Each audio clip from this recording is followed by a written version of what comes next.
नमस्कार दोस्तों, स्वागत है आपका आज एक और मोरल स्टोरी कहानी में। आज की इस कहानी से आपको जीवन का बहुत ही अनमोल ज्ञान प्राप्त होगा। दोस्तों, अक्सर जीवन में ऐसी धन संकट की स्थितियाँ बन जाती हैं जिससे हमारे पास बस एक ही विकल्प होता है और दोनों में से किसी एक का चुनाव करना होता है। तो ऐसे में यह कहानी हमें यह सिखाती है कि कर्म कैसे करें। जीवन में इंसानियत जताने का एवं पुण्य कर्म करने का सबसे बेहतर तरीका इस कहानी से आप सब लोग समझ जाओगे। दोस्तों, एक बार की बात है, एक गजानन नाम का एक व्यक्ति बहुत ही पुण्यात्मा व्यक्ति था। ईश्वर के प्रति परम आस्था थी। वो अपने परिवार सहित, जिसमें उसकी पत्नी और छोटे छोटे बच्चे थे, सबको लेकर तीर्थ यात्रा के लिए निकला। यह घटना उस जमाने की है जब सिर्फ बैलगाड़ियाँ अथवा घोड़ा गाड़ियाँ ही हुआ करती थी। गजानन परिवार सहित पैदल ही यात्रा करता हुआ बहुत दूर तक जा पहुँचा। जेठ की गर्मी थी। थकान के मारे पूरे शरीर से पसीना छूटने लगा। प्यास से गला सूखने लगा तो एक पेड़ की छांव में वो दोनों रुक गए और अपने साथ जो पानी लाए थे उसे पीकर अपनी प्यास बुझाई। कुछ देर आराम करने के बाद आगे की यात्रा तय करने लगे। अब चलते चलते ऐसी जगह पर पहुँचे कि दूर दूर तक कोई नहीं। गर्मी भी अपनी चरम सीमा पर आग बरसा रही थी। अब साथ में जो पानी लाए थे वो भी खत्म हो चुका था।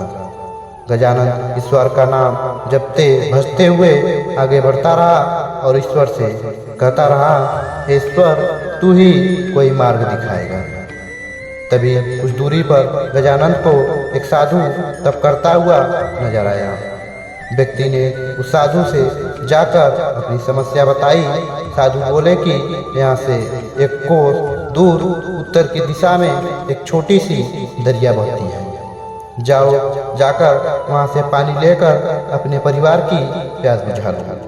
साधु की बात सुनकर उसे बड़ी प्रसन्नता हुई और उसने साधु को धन्यवाद दिया। पत्नी एवं बच्चों की स्थिति नाजुक होने के कारण गजानंद ने रुकने के लिए बोला और खुद बाल्टी उठाए पानी लेने के लिए चला गया। गजानंद दरिया से पानी लेकर लौट रहा था तो उसे रास्ते में 5 व्यक्ति मिले जो अत्यंत प्यासे थे। पुण्यात्मा को 5 व्यक्तियों की प्यास दिखी नहीं गई और अपना सारा पानी उन प्यासों को पिला दिया। जब वो दोबारा पानी लेकर आ रहा था तो 5 अन्य व्यक्ति भी मिले जो उसी तरह प्यासे थे। पुण्यात्मा गजानन सोच में पड़ गया कि अरे प्रभु, ये कैसी लीला है तेरी। अब ये कैसे धर्म संकट में फंसा दिया मुझे। वहाँ मेरी पत्नी और बच्चे प्यास से व्याकुल हैं और यहाँ ये लोग बुरी हालत में हैं। अब ऐसे में इनको प्यासा छोड़कर चला जाऊं तो स्वार्थी कहलाऊंगा और समय पर उन तक ना पहुंचा तो पापी कहलाऊंगा। ये कैसी परीक्षा है प्रभु, कृपया कोई मार्ग दिखाओ। इस बार फिर गजानंद ने उन सबको पानी पिला दिया और तेजी से दौड़ता हुआ दरिया से फिर पानी ले आया। यही घटना बार बार हो रही थी और काफी समय बीत जाने के बाद जब वो नहीं आया तो साधु उसकी तरफ चल पड़ा। बार बार उसके इस पुण्य कार्य को देखकर साधु बोला, हे पुण्यात्मा, तुम बार बार अपनी बाल्टी भरकर दरिया से लाते हो और किसी प्यासे के लिए खाली कर देते हो, यह जानते हुए भी कि उधर तुम्हारे बच्चे भी प्यासे हैं। इससे तुम्हें क्या लाभ मिला?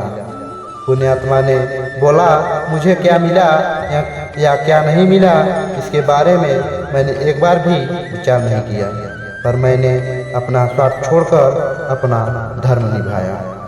साधु बोला, ये कैसा धर्म है? ऐसे धर्म निभाने से क्या फायदा जब तुम्हारे अपने बच्चे और परिवार ही जीवित ना बचे।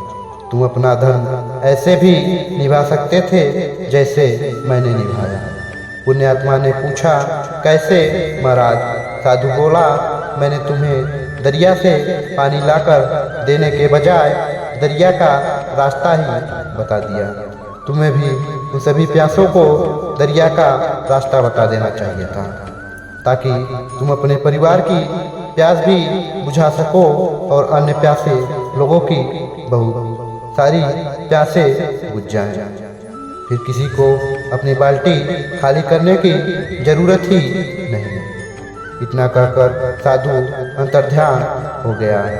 इस तरह तुम इस धर्म संकट से बाहर निकल सकते थे। यह सुन गजानन तुरंत बाल्टी में पानी लिए सबको दरिया का रास्ता बताता हुआ अपने परिवार की प्यास बुझाने के लिए दौड़ा। दोस्तों, इस कहानी से हमें यह सीख मिलती है कि हम ज़्यादा से ज़्यादा लोगों की मदद कैसे कर सकते हैं। यदि जीवन में किसी मदद या सेवा करना चाहते हो तो कोशिश यही करो कि उसे खुद इतना समर्थवान बना दो कि वो अपना आगे का जीवन स्वयं संवारने योग्य हो जाए। इस तरह हम ज़्यादा लोगों की मदद और सेवा कर पाएंगे। जब आपको लगे कि सामने वाले में सामर्थ्य है या उसे सामर्थ्यवान बनाया जा सकता है तो उसे ज्ञान दो, उसे वो मार्ग बना दो जिससे वो अपना हित खुद कर सके। दोस्तों, उम्मीद करता हूँ कि इस कहानी से आपको बहुत कुछ सीखने को मिला ही होगा। दोस्तों, अपने मित्रों को इस कहानी को जरूर शेयर करें ताकि वह भी इस कहानी से मिले अनमोल ज्ञान से परिचित हो सके। दोस्तों, आपको यह कहानी कैसी लगी हमें नीचे कमेंट बॉक्स में कमेंट करके जरूर बताएं और साथ ही साथ हमारे चैनल को भी सब्सक्राइब करना ना भूलें। धन्यवाद।